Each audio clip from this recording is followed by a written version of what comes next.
Subscribe ಆಗಿ ನಮ್ಮ ಚಾನಲ್ಗೆ. ಹೊಸ ವಿಡಿಯೋಸ್ಗಾಗಿ ಬೆಲ್ ಐಕಾನ್ ಅನ್ನು ಕ್ಲಿಕ್ ಮಾಡಿ.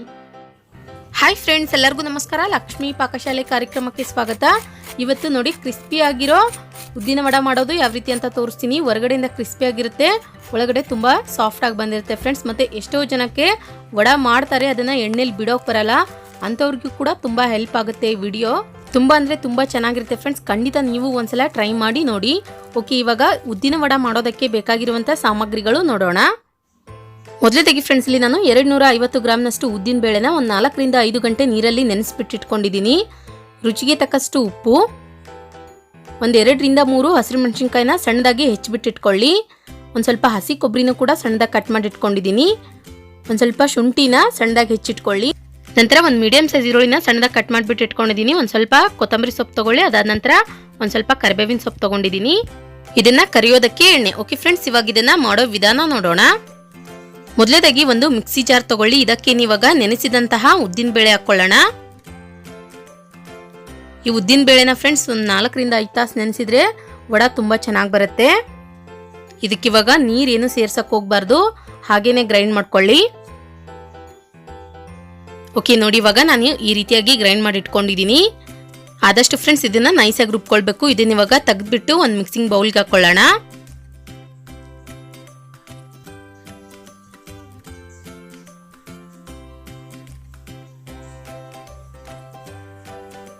ಇದನ್ನ ಇವಾಗ ನೋಡಿ ಕೈಯಿಂದನೇ ಒಂದು 5 ನಿಮಿಷ ಚೆನ್ನಾಗಿ ಬೀಟ್ ಮಾಡ್ಕೊಳ್ಬೇಕು. ಕೈ ಬಿಡದೇನೆ ಬೀಟ್ ಮಾಡ್ಕೊಳ್ಳಿ. ಈ ರೀತಿಯಾಗಿ ಬೀಟ್ ಮಾಡ್ಕೊಳ್ಳೋದ್ರಿಂದ ಹಿಟ್ಟು ಚೆನ್ನಾಗಿ ಹದ ಬರುತ್ತೆ.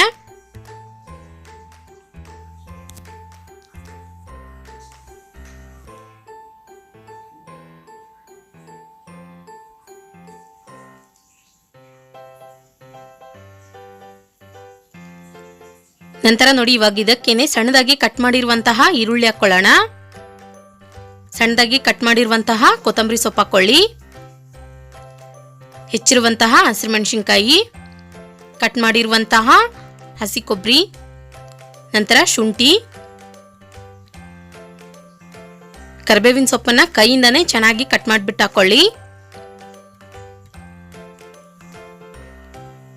ಕೊನೆಯದಾಗಿ ಇವಾಗ ಇದಕ್ಕೇನೆ ರುಚಿಗೆ ತಕ್ಕಷ್ಟು ಉಪ್ಪು ಹಾಕೊಳ್ಳೋಣ. ಉಪ್ಪು ಹಾಕಿದ ನಂತರ ನೋಡಿ ಒಂದ್ಸಲ ಚೆನ್ನಾಗಿ ಬೀಟ್ ಮಾಡ್ಕೊಳ್ಬೇಕು ಇದನ್ನ.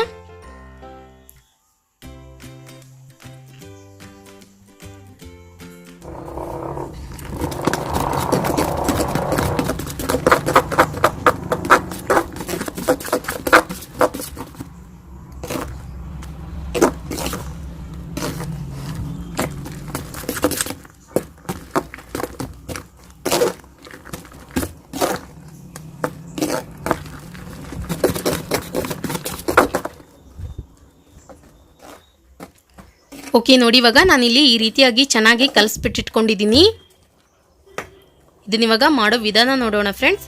ಗ್ಯಾಸ್ ಆನ್ ಮಾಡ್ಕೊಂಡ್ಬಿಟ್ಟು ಒಂದು ಪಾತ್ರೆಯಲ್ಲಿ ಎಣ್ಣೆ ಕಾಯಕ್ಕಿಟ್ಟಿದ್ದೀನಿ. ಎಣ್ಣೆ ನೋಡಿ ಚೆನ್ನಾಗಿ ಕಾದಿದೆ. ನಂತರ ಇವಾಗ ವಡ ಮಾಡ್ಕೊಳ್ಳೋಣ. ನಿಮಗೆ ಕೈಯಿಂದ ವಡ ಮಾಡೋಕೆ ಬರಲಾರ್ದವರು ನೋಡಿ ಈ ರೀತಿಯಾಗಿ ಚಹಾ ಸೋಸೋ ಸ್ಟ್ರೈನರ್ ಏನಿರುತ್ತಲ್ವ ಇದನ್ನ ತೆಗೆದುಕೊಳ್ಬೇಕು. ಟೀ ಸೋಸೋ ಸ್ಟ್ರೈನರ್ ತಗೊಳ್ಳಿ. ಇದಕ್ಕೆ ಇವಾಗ ಮೇಲ್ಗಡೆ ನೋಡಿ ಫ್ರೆಂಡ್ಸ್ ರೆಡಿ ಮಾಡಿದಂತಹ ಉದ್ದಿನ ಬೇಳೆ ಹಿಟ್ಟನ್ನು ಹಾಕೊಳ್ಳೋಣ. ನಿಮಗೆ ಯಾವ ಸೈಜಲ್ಲಿ ಬೇಕು ಆ ಸೈಜಲ್ಲಿ ಉದ್ದಿನ ವಡ ಮಾಡ್ಕೊಳ್ಬಹುದು. ಇದಕ್ಕಿಂತ ಒಂದು ಸ್ವಲ್ಪ ಸಣ್ಣದು ಬೇಕಂದ್ರೆ ಸ್ವಲ್ಪ ಹಿಟ್ಟು ತೆಗೆದುಕೊಂಡ್ಬಿಟ್ಟು ಹಾಕ್ಬೋದು ಇದ್ರ ಮೇಲ್ಗಡೆ. ಹಾಕಿದ ನಂತರ ನೋಡಿ ಈ ರೀತಿಯಾಗಿ ನೀರಲ್ಲಿ ಒಂದು ಸ್ವಲ್ಪ ಕೈ ಅದ್ಬಿಟ್ಟು ಸೆಂಟ್ರಲ್ಲಿ ಹೋಲ್ ಮಾಡ್ಕೊಳ್ಬೇಕು. ನೋಡಿ ಇಷ್ಟೇ ಸಿಂಪಲ್ ಆಗಿ ವಡ ಮಾಡೋದು. ಇದನ್ನ ಇವಾಗ ಹೀಗೆ ತೆಗೆದುಕೊಂಡು ಹೋಗ್ಬಿಟ್ಟು ಡೈರೆಕ್ಟ್ ಆಗಿ ನಾವು ಎಣ್ಣೆಲಿ ಹಾಕಬೇಕು. ಅದು ಈಸಿಯಾಗಿ ಎಣ್ಣೆಲಿ ಬಿಟ್ಕೊಳ್ಳುತ್ತೆ. ಇದೇ ತರ ಉಳಿದಿರುವಂತಹ ವಡಾನು ಕೂಡ ರೆಡಿ ಮಾಡ್ಕೊಂಡ್ಬಿಡಿ. ಮೇಲ್ಗಡೆ ಒಂದು ಸ್ವಲ್ಪ ಹಿಟ್ಟಿಟ್ಕೊಳ್ಳಿ. ಹಿಟ್ಟಿಟ್ಕೊಂಡ್ಬಿಟ್ಟು ನೋಡಿ ನಿಮ್ಗೆ ಯಾವ ಸೈಜಲ್ಲಿ ಬೇಕೋ ಆ ಸೈಜಲ್ಲಿ ಹಿಟ್ಟಿಟ್ಕೊಂಡ್ಬಿಟ್ಟು ಈ ತರ ಹೋಲ್ ಮಾಡಿಬಿಟ್ಟು ಡೈರೆಕ್ಟ್ ಆಗಿ ಎಣ್ಣೆಲಿ ಹಾಕ್ಬಿಡಿ.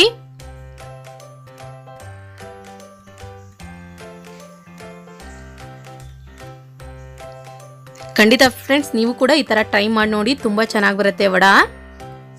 ಇದನ್ನ ಇವಾಗ ಫ್ರೆಂಡ್ಸ್ ರೆಡಿಶ್ ಆಗೋವರೆಗೂ ಚೆನ್ನಾಗಿ ಎಣ್ಣೆಲಿ ಕರಿಬೇಕು. ನೋಡಿದ್ರಲ್ಲ ಎಷ್ಟು ಸಿಂಪಲ್ ಆಗಿ ನಾವು ವಡ ಮಾಡ್ಕೊಳ್ಬೋದಂತ. ಕೆಲವೊಂದ್ಸಲ ನಮಗೆ ವಡ ಮಾಡಕ್ ಬಂದ್ರೂ ಎಣ್ಣೆಲಿ ಹಾಕೋದು ತುಂಬಾ ಕಷ್ಟ ಆಗುತ್ತೆ. ಆ ಟೈಮಲ್ಲಿ ನೀವು ಈ ರೀತಿಯಾಗಿ ಈಸಿಯಾಗಿ ಮಾಡ್ಕೊಳ್ಬಹುದು. ಇದ್ರ ಜೊತೆಲಿ ಬೇಕಂದ್ರೆ ಫ್ರೆಂಡ್ಸ್ ನೀವು ಚಟ್ನಿ ಕೂಡ ಮಾಡ್ಕೊಳ್ಬಹುದು ಮತ್ತೆ ಸಾಂಬಾರ್ ವಡ ಸಾಂಬಾರ್ ಕೂಡ ಚೆನ್ನಾಗಾಗುತ್ತೆ ಇದಕ್ಕೆ.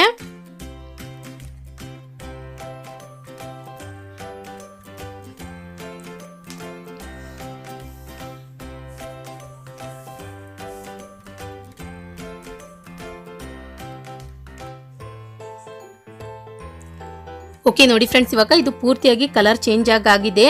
ಇದನ್ನ ಇವಾಗ ತೆಗೆದ್ಬಿಟ್ಟು ಒಂದು ಟಿಶ್ಯೂ ಪೇಪರ್ ಮೇಲೆ ಹಾಕೊಳ್ಳೋಣ. ಎಕ್ಸ್ಟ್ರಾ ಆಯಿಲ್ ಏನಿರುತ್ತೆ ಅದು ಬಿಟ್ಕೊಳ್ಳುತ್ತೆ. ಮತ್ತೆ ಇವಾಗ ಉಳಿದಿರುವಂತಹ ಹಿಟ್ಟಲ್ಲಿ ಕೂಡ ಇದೇ ತರ ವಡ ರೆಡಿ ಮಾಡ್ಕೊಳ್ಳೋಣ.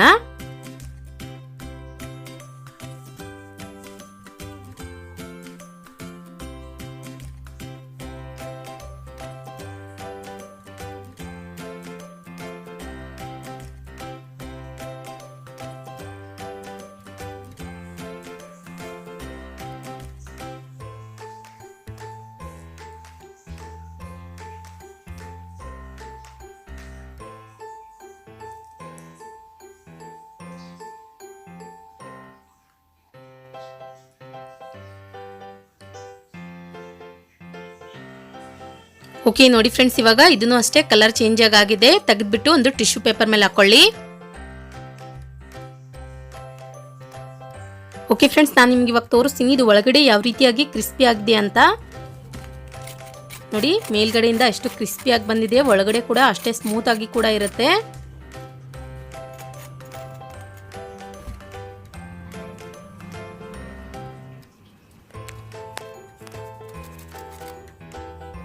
ನೋಡಿದ್ರಲ್ಲ ಫ್ರೆಂಡ್ಸ್, ಯಾವ ರೀತಿಯಾಗಿ ನಾವು ಈಸಿಯಾಗಿ ಉದ್ದಿನ ವಡ ಮಾಡ್ಕೊಳ್ಳೋದಂತ. ನಾ ಮಾಡಿರೋ ಈ ರೆಸಿಪಿ ನಿಮಗೆ ಇಷ್ಟ ಆಗಿದ್ರೆ ಪ್ಲೀಸ್ ಲೈಕ್ ಮಾಡಿ, ಶೇರ್ ಮಾಡಿ, ಕಮೆಂಟ್ ಮಾಡಿ. ಇನ್ನಷ್ಟು ಈಸಿ ರೆಸಿಪೀಸ್ಗಾಗಿ ನಮ್ಮ ಲಕ್ಷ್ಮೀ ಪಾಕಶಾಲೆ ಚಾನಲ್ಗೆ ಸಬ್ಸ್ಕ್ರೈಬ್ ಆಗೋದು ಮಾತ್ರ ಮರಿಬಾರ್ದು. ಮತ್ತೆ ಒಂದು ಇಂಟ್ರೆಸ್ಟಿಂಗ್ ರೆಸಿಪಿ ಒಂದಿಗೆ ಬರ್ತೀನಿ ಮುಂದಿನ ಸಂಚಿಕೆಯಲ್ಲಿ. Keep watching. Thank you. Bye.